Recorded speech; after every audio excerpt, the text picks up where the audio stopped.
Dear viewers, Assalamu alaikum. This is me, RN Farah, and you are watching my YouTube channel Nursing with Farah. आज की इस important video में मैं आपके साथ डिस्कस करूंगी नर्सिंग थ्योरी का यूनिट नंबर 1 जो कि है introduction of nursing theory.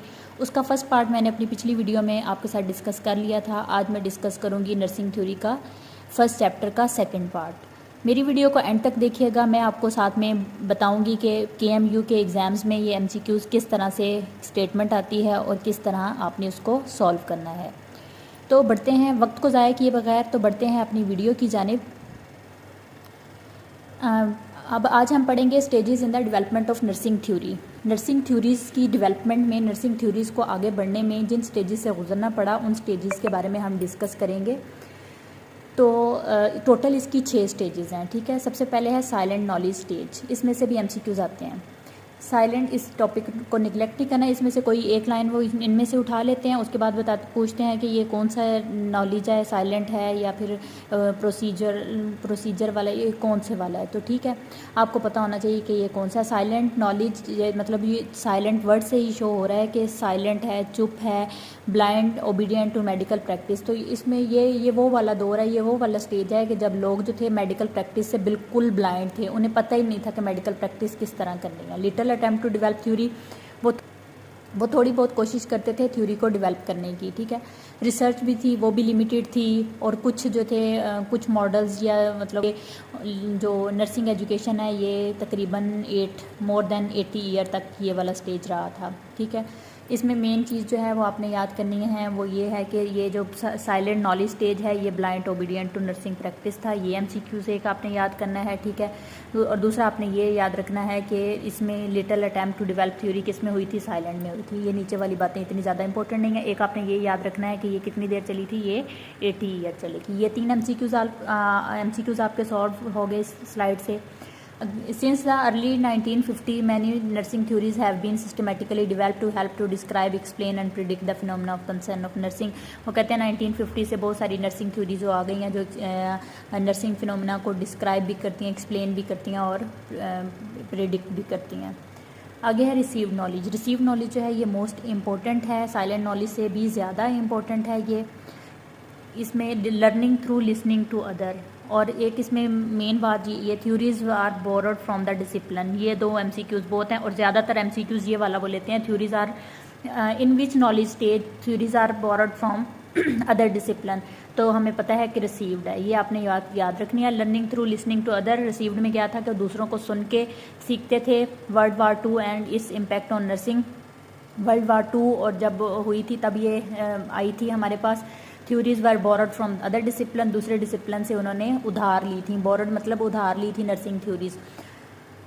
Nursing doctoral degree by the nurses ने नॉन डॉक्टरल डिग्रीज जो थी वो हासिल की थी। Reliance on the psychological educationist, sociologist and anthropologist. तो ये उन पे रिलाई करते थे, जो साइकोलॉजिस्ट थे, जो एजुकेशनिस्ट थी, जो सोशियोलॉजिस्ट थे, इन पे ये थ्योरी जो थी ना, ये स्टेज जो थी ये रिलाई करती थी। सब्जेक्टिव थ्योरी जो है, authority was internalize to raise new sense of self. Negative activity, ये जो थी नॉलेज वाले ये इस चीज़ को बुरा समझते थे कि हमने किसी से भी अपनी जो थ्योरी है वो उधार नहीं लेनी, बोरो नहीं करनी है, ठीक है। वो फोकस करते थे कि हम नई थ्योरीज को खुद डेवलप करें, ठीक है। और इस हद तक पहुँचे हैं, मतलब इतनी अच्छी थ्योरी हम लोग डेवलप कर लें, इतना अच्छा हमारा वो हो जाए कि हम पेशेंट की और क्लिनिकल प्रैक्टिस को बेहतर कर सकें। जब हम इसको स्लाइड्स के थ्रू पढ़ते हैं तो इसमें वो कह रहे हैं कि authority was internalize to raise new sense of self. A negative attitude toward the borrow, मतलब किस ये सब्जेक्टिव नॉलेज जो था ये बुरा समझता था कि हमने बोरो नहीं करनी theory. Nurses scholar focus on defining nursing and developing nursing theory. Nurses का फोकस था कि वो नर्सिंग को डिफाइन करें और नई थ्योरीज को डेवलप करें, ठीक है। इन्होंने खुद इस बारे में सोचना शुरू कर दिया कि हम डेवलप करें। ब्लाइंड में तो हमने पढ़ा है कि ब्लाइंड में तो बिल्कुल ही वो ब्लाइंड ओबीडियंट थे, तो उनको तो कुछ, साइलेंट में ब्लाइंड ओबीडियंट थे तो उनके पास नॉलेज था ही नहीं, ना कोई थ्योरी थी। दूसरे में हम आए तो उन्होंने वो करना शुरू कर दिया, दूसरों से बोरो करना शुरू कर दिया। तो सब्जेक्टिव में क्या है, सब्जेक्टिव में उन्होंने इस चीज़ को, अपने आप को, सेंस ऑफ सेल्फ को आइडेंटिफाई किया और उन्होंने कहा कि नहीं, दूसरों से जो हम थ्योरीज लेते हैं ये बोरो नहीं करनी है। उन्होंने खुद को इस काबिल बनाया कि वो नई थ्योरीज़ को बना सकें ताकि नए जो पेशेंट्स हैं और जो उनको हम नर्सिंग प्रैक्टिस देते हैं उसको हम बेहतर कर सकें। अगली है जी procedure theory, procedural knowledge procedure knowledge होते हैं ये both separate and connected knowledge होता है। इनकी इसमें सेपरेट नॉलेज भी होता है और कनेक्टेड नॉलेज भी होता है। Production of approaches of to theory development, the application of theory in practice was under emphasize on the procedure to acquire knowledge. तो उन्होंने कहा था कि उन्होंने इस चीज़ पे फोकस किया था कि ज़्यादा प्रोसीजर पे फोकस किया था कि नॉलेज हासिल करने के लिए कि प्रोसीजर्स ज़्यादा ज़रूरी हैं। Constructive theory combination of different type of knowledge, जो कंस्ट्रक्टिव थ्योरी है ये डिफरेंट टाइप ऑफ नॉलेज की थ्योरी है।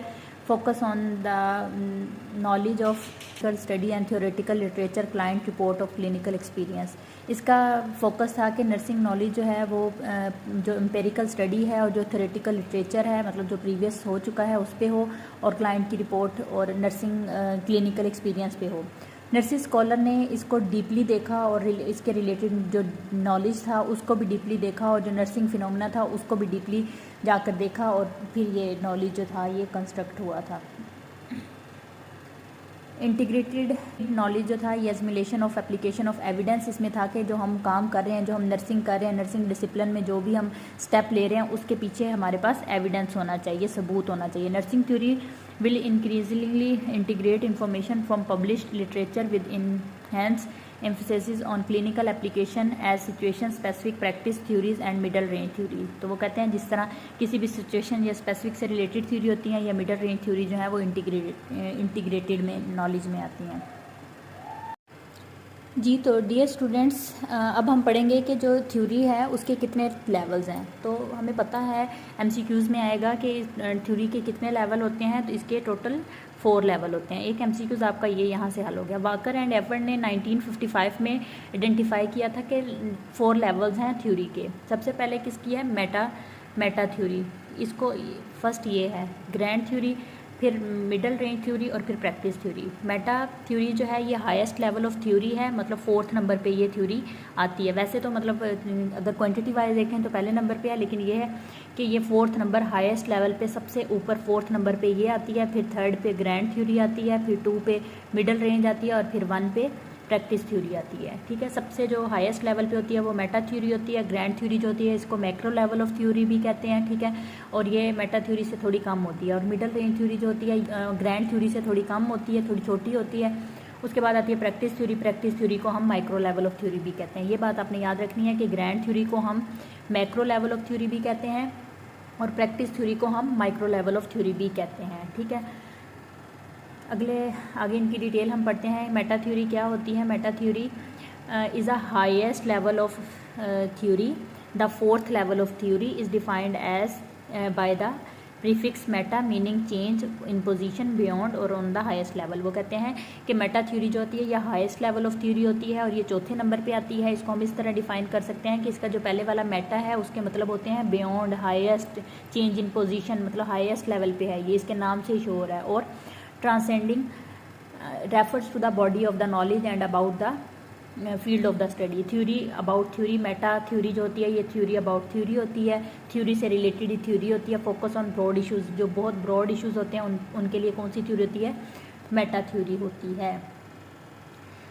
ग्रैंड थ्योरी को मैक्रो लेवल ऑफ थ्योरी भी कहते हैं। ये एक एमसीक्यूज़ है आपका, ठीक है, इंपॉर्टेंट एमसीक्यूज़ है। Composed of abstract concept in nursing, मतलब उससे थोड़े से रिलेशनशिप जो थोड़े से उससे जो ग्रैंड थ्योरी जो मेटा थ्योरी होती है उससे थोड़ी लेस एब्स्ट्रैक्ट होती है। ठीक है, this facilitate discipline but is not capable in research verification, कि ये डिस्क्रिप्शन जो है उसको फैसिलिटेट करती है लेकिन ये इस काबिल नहीं है कि रिसर्च वेरिफिकेशन की जाए।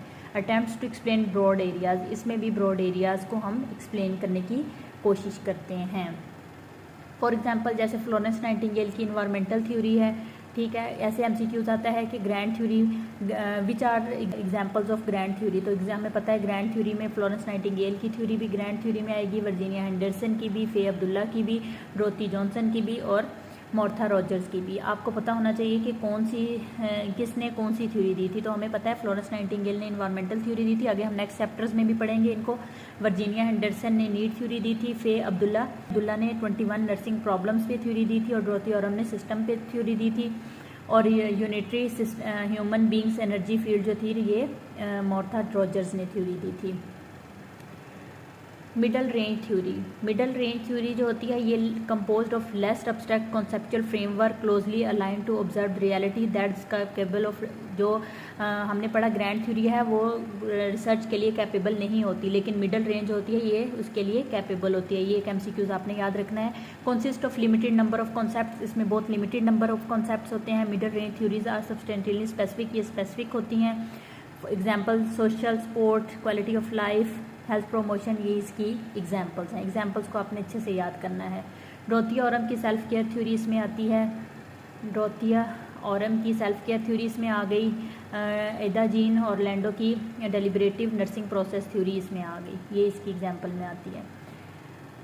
Practice theory also called micro level of theory, ये मैंने बात आपको पहले ही बता दी है। ये MCQs के लिए आपने याद करना है। और सिचुएशन स्पेसिफिक थ्योरी जो एक ख़ास सिचुएशन में हम करते हैं, ये भी इसको कहते हैं। और उसके बाद लेस कॉम्प्लेक्स, और ये लेस कॉम्प्लेक्स होती है। ये अब आपने इसमें 2-3 बातें याद रखनी है। जो प्रैक्टिस थ्योरी होती है ये माइक्रो लेवल की थ्योरी होती है, एक बात हो गई। इसको पर्सपेक्टिव थ्योरी भी कहते हैं, दूसरी बात हो गई। इसको सिचुएशनल थ्योरी भी कहते हैं, तीसरी बात हो गई। और ये लेस कॉम्प्लेक्स होती हैं, प्रैक्टिस थ्योरी लेस कॉम्प्लेक्स होती हैं, ये बात आपने अच्छे से याद रखनी है। Produce specific direction for nursing practice जो हम नर्सिंग में काम करते हैं उसके लिए हमें एक स्पेसिफिक डायरेक्शन कौन सी थ्योरी देती है? प्रैक्टिस थ्योरी देती है। Example infant bonding and ontology pain management, ये इसकी एग्जाम्पल्स हैं। So how do nurses use theory in everyday practice? Organizing patient के डाटा को ऑर्गेनाइज करने के लिए, अंडरस्टैंड करने के लिए पेशेंट के डाटा को, और पेशेंट के डाटा को एनालाइज करने के लिए। फिर उसके बाद जब पेशेंट का डाटा ऑर्गेनाइज भी हो गया, अंडरस्टैंड भी हो गया, एनालाइज भी हो गया, उसके बाद हम डिसीजन लेते हैं और हमने नर्सिंग इंटरवेंशन कौन सी लेनी है। फिर जब हम नर्सिंग इंटरवेंशन ले लेते हैं, फिर पेशेंट के लिए हम प्लान करते हैं, और फिर जो हमारे रिजल्ट्स होते हैं उसका हम अंदाज़ा लगाते हैं कि क्या हो सकता है। फिर जो हमारा रिजल्ट निकलता है उसको हम एवेलुएट करते हैं। तो ये इस तरह हम थ्योरी को एवरीडे प्रैक्टिस में यूज़ कर सकते हैं। तो ये थी मेरी आज की वीडियो। अगर आपको किसी भी चीज़ की समझ ना आई हो तो आप मुझसे क्वेश्चन पूछ सकते हैं कमेंट सेक्शन में। और अगर आप मेरे चैनल पे न्यू हैं तो मेरे चैनल को सब्सक्राइब कर दें, और अगर आप मेरे चैनल पे पुराने हैं तो आप मेरी वीडियो को कंटिन्यूसली देखते रहें। वीडियो में मिलेंगे नेक्स्ट चैप्टर के साथ, चैप्टर 2 के साथ इंशाल्लाह। तब तक के लिए अपना ख्याल रखिएगा। अल्लाह हाफिज़।